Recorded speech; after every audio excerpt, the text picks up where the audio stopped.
Good morning. It is day 13, and my topic today is coming from a little bit of an unusual place. While I was working out this morning, the trainer made reference to adaptation versus accommodation. And he didn't elaborate a lot, but his example was reflective of an incident he'd had where he'd been into a big chain store and gone into the restroom, and he was talking about the height of the toilet seat compared to what the one he has at home, which was an older one, was. And he was talking about how they've made accommodations for the fact that the population at large has lost a lot of its mobility and doesn't have the ability to squat, that sort of thing. And I thought, adaptation versus accommodation. I need to get some definitions here. So I've got some cheat sheet notes here that I'm going to refer to. But adaptation and accommodation are two concepts in psychology that refer to the way we as individuals adjust to new or changing situations.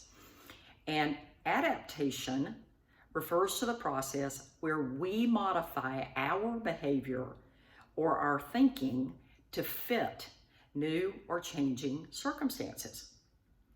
Accommodation, on the other hand, refers to the process by which individuals modify their environment to fit their needs or abilities.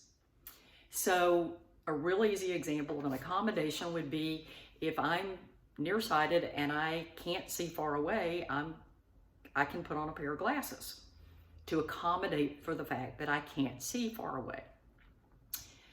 However, if I was going to adapt, I would find a way to train my eyes to see further away.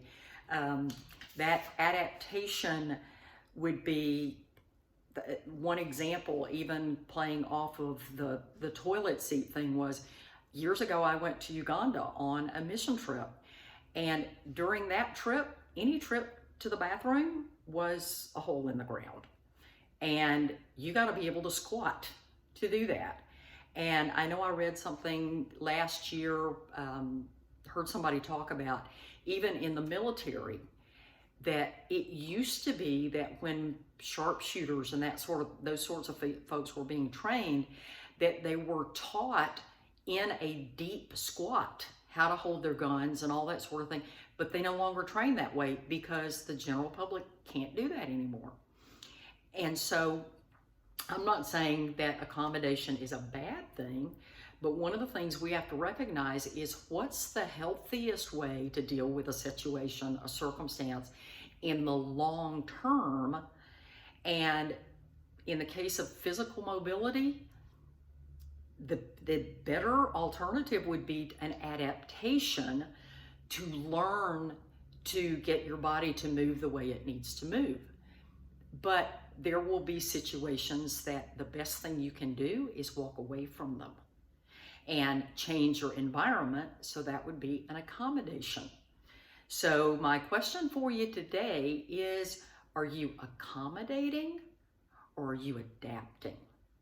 Because there's a place for both.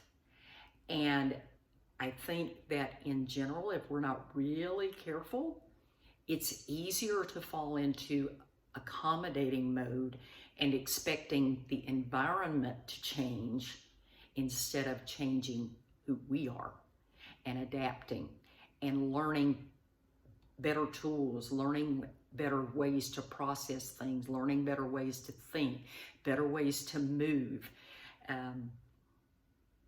I can just see where this could translate into a really long dialogue, but since it's a monologue and I'm the only one talking, I'm going to leave it at that and just consider, are you accommodating or are you adapting?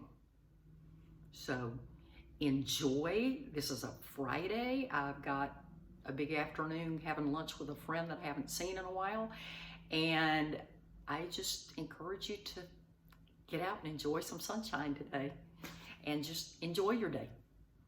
I'll see you tomorrow.